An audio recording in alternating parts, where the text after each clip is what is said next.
Terima kasih Anda masih bergabung bersama kami. Pemirsa, PT Wijaya Karya Beton Tbk atau Weton mengantongi kontrak baru senilai 2,1 triliun rupiah hingga Juni 2025. Ya, infrastruktur menjadi penyumbang terbesar dengan porsi 50,93%.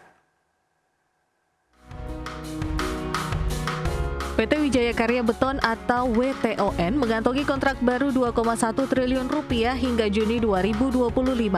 Infrastruktur menjadi penyumbang terbesar dengan porsi 50,93%, diikuti industri 23,31%, kelistrikan 12,8%, serta sektor properti, energi, dan pertambangan. Pelanggan swasta mendominasi kontrak dengan porsi 57,72%, disusul BUMN lain 24,68%, induk usaha dan afiliasi 5,64%, serta kerjasama operasi atau KSO 11,96%. Meski mengantongi kontrak baru, laba bersih perusahaan anjlok 75,7% menjadi 4,38 miliar.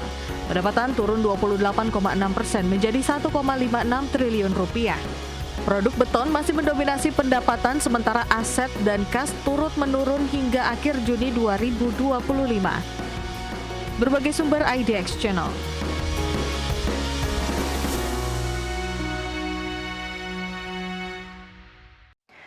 Pemirsa, saham PT Diagnos Laboratorium Utama Tbk atau DGNS masuk status Unusual Market Activity atau UMA oleh Bursa Efek Indonesia Rabu kemarin karena pergerakan harganya yang tak wajar. Ya, saham DGNS sudah meningkat 2,6% dalam sepekan dan 4,64% dalam sebulan terakhir. Kepala Divisi Pengawasan Transaksi Bursa Efek Indonesia Yulianto Haji Sadono menyarankan investor perlu mengkaji kembali rencana aksi korporasi perusahaan, dan Corporate Sekretari DGNS Stefanus Ivanli mengatakan saat ini pihaknya belum memiliki rencana aksi korporasi apapun. Stefanus menjelaskan pergerakan tersebut berada di luar kendali perusahaan sehingga ia tidak dapat menjelaskan penyebab volatilitas pergerakan harga tersebut.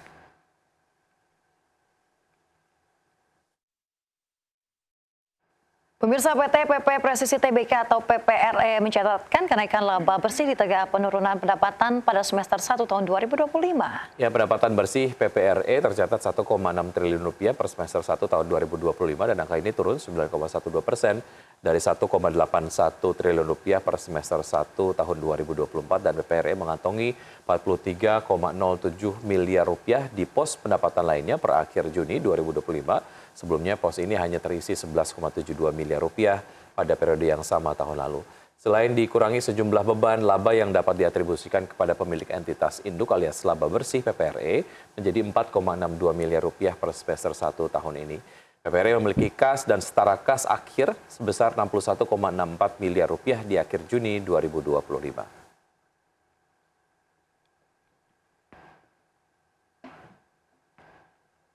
Pemirsa, PT Kalbe Farma Tbk terus berupaya memacu kontribusi pendapatan dari bisnis alat kesehatan.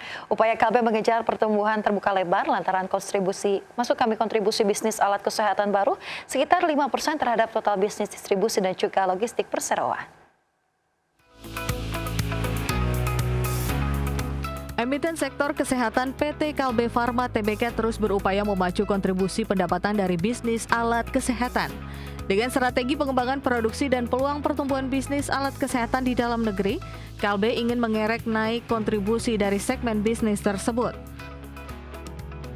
Upaya Kalbe dalam mengejar pertumbuhan bisnis alat kesehatan terbuka lebar lantaran kontribusi bisnis Alkes baru sekitar 5% terhadap total bisnis distribusi dan logistik perseroan. Head of Corporate External Communications Kalbe Farma, Hari Nugroho, mengungkapkan bahwa ekspansi perseroan di bisnis Alkes dilakukan melalui beberapa anak usaha.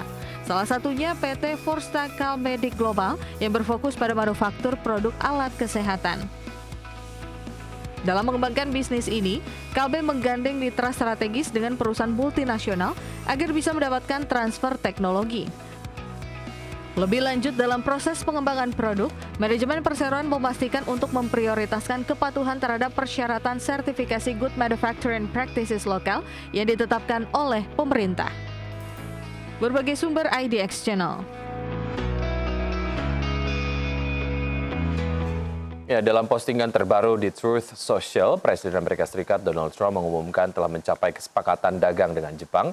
Dan berdasarkan pernyataan Trump, Jepang dikenakan tarif impor sebesar 15%, turun dari ancaman Trump sebelumnya untuk tarif masuk ke Amerika Serikat sebesar 25%. Presiden Amerika Serikat Donald Trump mengumumkan telah mencapai kesepakatan dagang dengan Jepang. Trump mengumumkan hal tersebut dalam akun media sosial miliknya di Truth Social. Berdasarkan kesepakatan terbaru, Amerika akan melakukan tarif sebesar 15% atas barang-barang impor dari Jepang, turun dari ancaman tarif sebelumnya sebesar 25%. Pemangkasan tarif berlaku bagi semua komoditas Jepang termasuk otomotif, yang merupakan komoditas unggulan Jepang, yang mencakup 25% dari total ekspor ke Amerika Serikat. Trump menyebut Jepang akan menginvestasikan sekitar 550 miliar dolar Amerika Serikat atas arahan Trump dan akan membuka ekonominya terhadap produk otomotif dan beras asal Amerika Serikat. Selain itu, Trump mengklaim kesepakatan ini akan menciptakan ratusan ribu lapangan kerja yang belum pernah ada sebelumnya. Sebagai catatan, perdagangan antar Jepang dengan Amerika Serikat menembus 230 miliar dolar Amerika Serikat di sepanjang tahun 2024. Pada periode tersebut, Jepang mencatatkan surplus hingga 70 miliar dolar Amerika Serikat atau sekitar 1.140 triliun rupiah. Berbagai sumber untuk ID Action. Selanjutnya, pemirsa, dari pergerakan bursa global, indeks saham Wall Street ditutup melesat pada perdagangan di hari Rabu dipicu oleh optimisme pasar atas pernyataan Presiden Donald Trump terkait dengan tercapainya kesepakatan dengan Jepang termasuk penetapan tarif resiprokal sebesar 15% atas ekspor Jepang ke Amerika Serikat. Trump juga menyebut bahwa pembicaraan lanjutan dengan pejabat Uni Eropa sedang berlangsung guna menyepakati kesepakatan serupa.